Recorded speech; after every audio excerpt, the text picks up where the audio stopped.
Hi guys, and welcome to the season review of FM Base Season 2. Pretty successful season. League and FA Trophy finalists.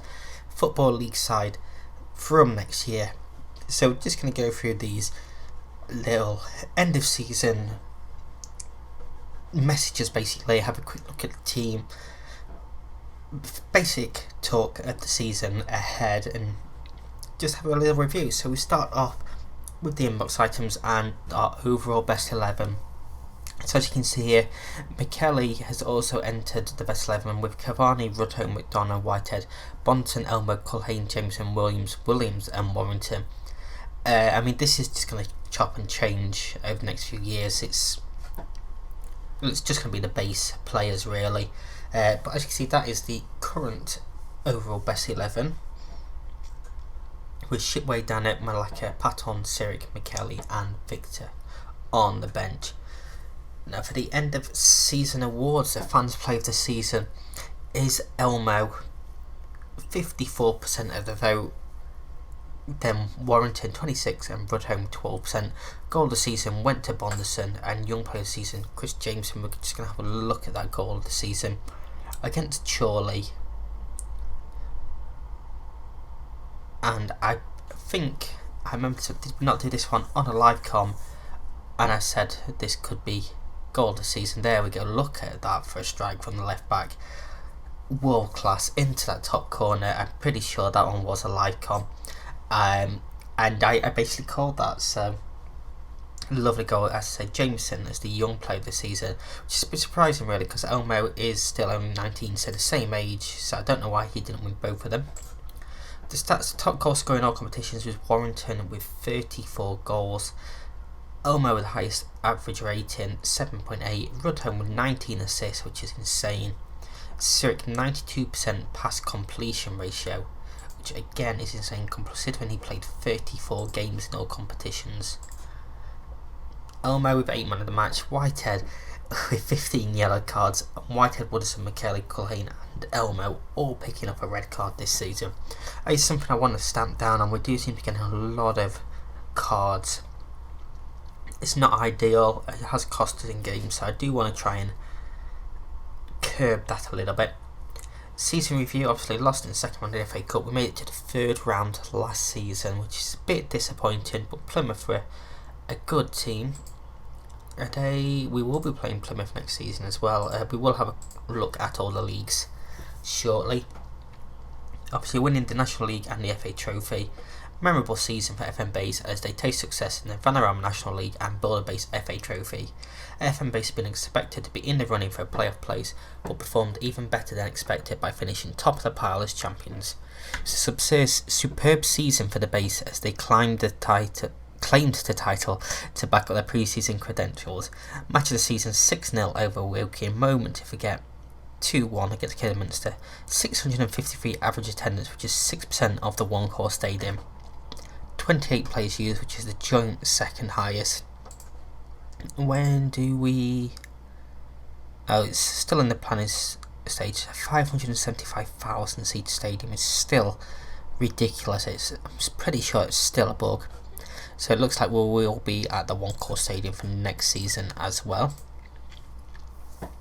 Club Vision. So I know I don't really show you this too much, but next season I'm going to be in the League 2, FA Cup, Carabao Cup and Leasing.com Trophy. So a lot more games to play for everyone really. Obviously we've got our Cup team, which I like to use for the players that have played less, for them to get the chance to impress. And as you saw with Victor at the start of the season, he did progress into the first team. It's only because Warrington came back with such a bang that he ended up dropping back down. But we have been playing that 4-4-2 formation.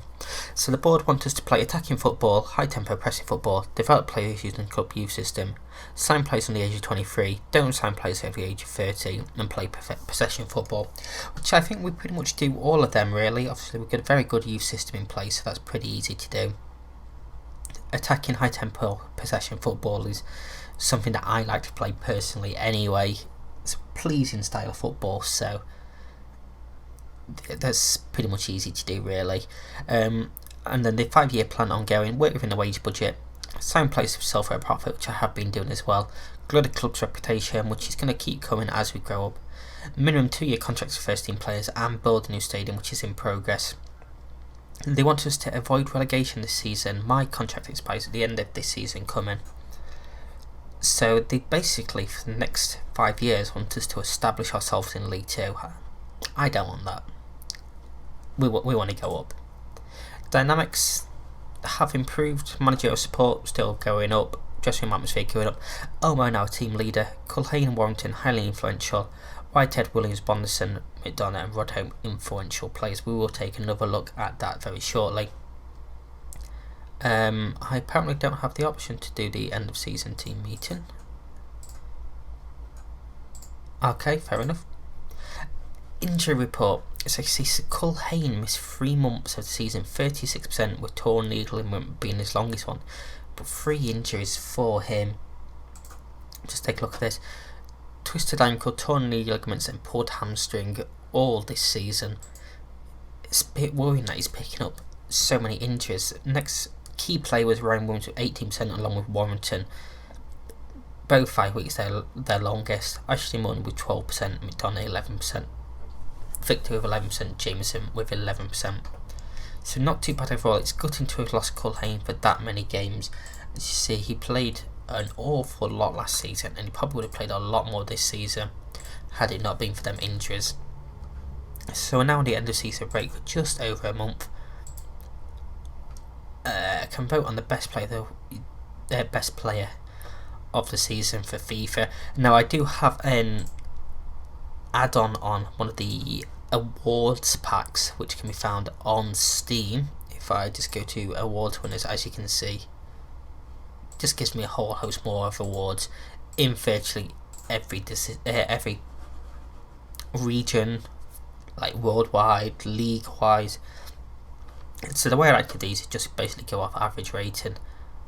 Cristiano Ronaldo, obviously one of, if not the best player in the world at the moment. And then vote for Manager of the Year. I'm going to be a bit selfish here, and I'm going to try and fix it so people vote for me. I'm not voting for a rival there.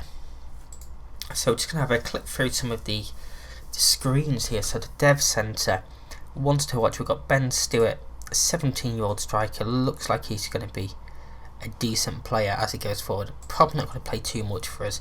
Likewise with Charlie Bunting, Tyron Russell, Julian Jackson and Alfie Matthews. All young players, all with decent potential. Maybe they will get some games in future, who knows. It just depends if we can keep hold of the main ones. I love how Alfie Matthews is on needs attention and wants to watch here. Loan wise, obviously they're all just youth players out getting some game time. Finances in a very healthy position.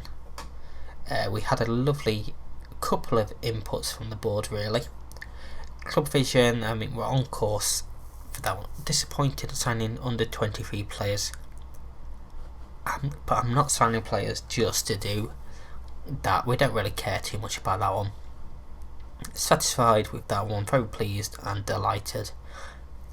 There B overall, despite the fact there's no notable criticism. So we've seen a bit of the club info. Obviously we are playing the One Call Stadium. Elmo now into an icon. Warrington, Jameson, McDonough, myself, Culhane, Whitehead and Rodholm all on favoured personnel now. £8 season ticket price with 55 season ticket holders. We're getting there, aren't we? Oh dear. Facilities wise, state-of-the-art training systems, now basic data analysis, state-of-the-art youth, exceptional academy coaching and youth recruitment. Like I say, still in the planning stage of this stadium, due for completion at the end of next season. So hopefully that gets approved. I still don't need a stadium that big, but at least it might bring us in some more revenue from other teams using it, stuff like that. So I've got no plans to bring anyone in this anyone new in this off season, but we'll see who becomes available. Quick look at our staff. Obviously Will Collins still the chairman. Nora Goldenhorn, who was our created assistant manager, she's starting to progress decently, coming into a pretty good assistant manager. She's helped a lot so far. Hopefully there's no people like bigger teams coming in for her as manager. And all in all, we've got a pretty decent coaching setup really. Obviously Andy Marshall, fantastic goalkeeping coach. Lee and Isn't, I'm probably going to have to replace him. These aren't very good at all.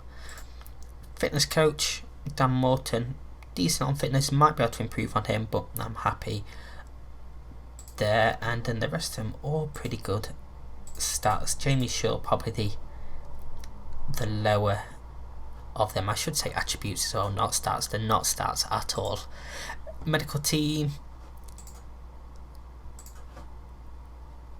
obviously pretty good there as well. 5 physiotherapists for our head physio. I'm gonna have to replace him during this off season, definitely. Sports scientists, Elliot Fincher is pretty good there as well.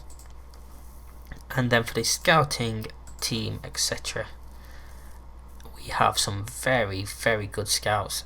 Chief scout very poor. Chief data analysis pretty poor as well. Probably gonna have to replace them too.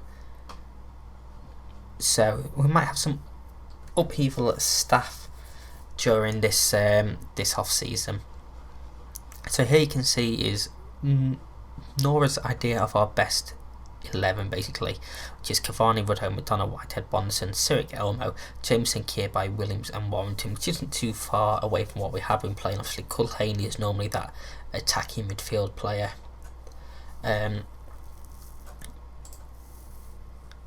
So yeah, I mean it's a pretty decent starting 11, isn't it? Assistant report. So high level of creativity and vision, good handling from the goalkeepers, dominant aerial situation, good at kicking the ball along, very well anticipating, high standard of passing, good decisions. So player wise we are pretty good. The only things that we lack on is depth really. We could do with some more depth. And apparently we're pretty poor at crossing, dribbling, finishing, heading, shooting from distance, penalty taking, teamwork, long throws, jumping, balance, bravery and concentration. Finishing, I have noticed we seem to have a lot of shots without scoring. As you can see here, 1,343 shots attempted with 159 goals, just 12% of them going in. 50% of them are on target though, so that does say something about the goalkeepers or potentially the types of shots we're having. If they're straight at the keeper, which we have seen a lot. So most guilty white. Warrington's had the most shots but scored 34 goals. 107 shots for Patton with 6 goals is pretty poor, especially when you've had 65 shots on target. So that is something that we do need to look at improving on. It might be a case of some more finishing training for all the players. Passing wise, 77% overall pass succeeded out of attempted. Only the one mistake leading to a goal, which was Woodinson. Win majority of our battles in the air, which is good to see as well. But I mean, crossing at 21% isn't that bad, to be fair, when you consider we have come up against teams very defensive as well, that are looking to keep the ball out. They've got men in the box. We're very outnumbered at times going forward. Again, something that I can look to improve on tactically. 89% of tackles won, which is very good as well. But when you consider we've had 119 yellow cards and 5 red cards, that is a lot. It's very worrying really. Cavani's 1-0 out of his 2 tackles, bless him. So clean sheets, 33 out of 56 games, 59% of games we've had a clean sheet. We've only conceded 29 goals, so we kept more clean sheets than we have goals conceded there. So just a look at the facts. I mean, our oldest player is 21 years old and 203 days. So average age at 19, very young. Average height 6 foot, average weight 12 stone 6. The average wage is 2,243. Jameson is the highest paid player in the league, to 12 grand a week. So he was only one behind Northampton in terms of most players used. The dynamics: Culhane and Santiago unhappy. Culhane wanted to join Brentford. Santiago unfairly treated by me, apparently. That came from him. His poor training performances, a few too many times telling him off for that. The contrasting personalities is a bit of a worry, so here you can see the hierarchy.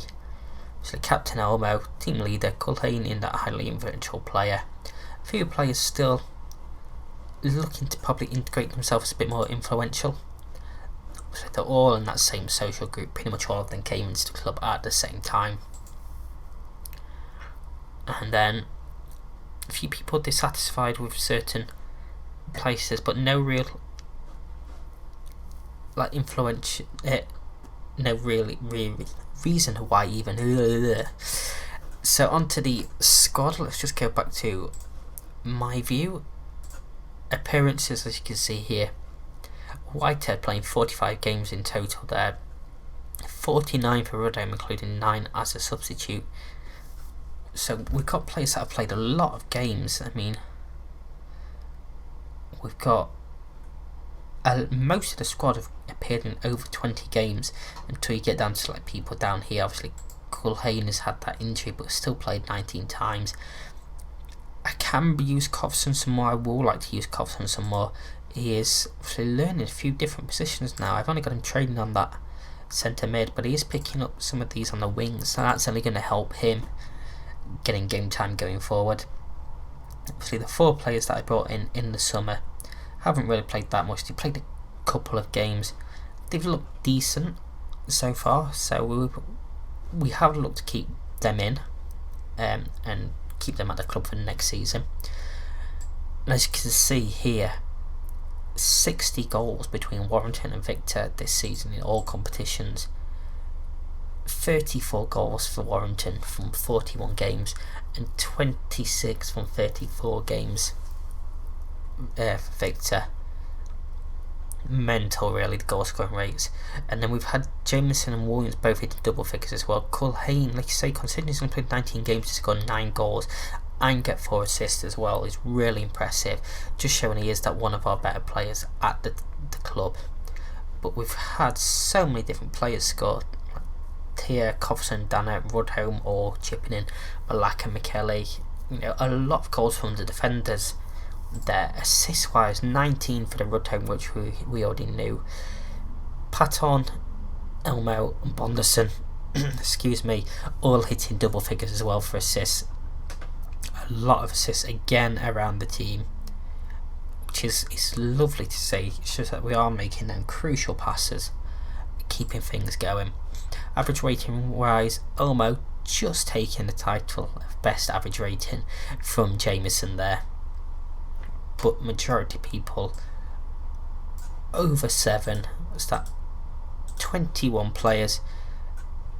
Johansson, Shipboy and Santiago and Cavani are the only created players that didn't achieve over 7, and 2 of them are goalkeepers, and everyone knows how hard it is to get goalkeepers up into the higher average rating wise. Value wise, that's a big difference here in Jameson. £338 million value apparently.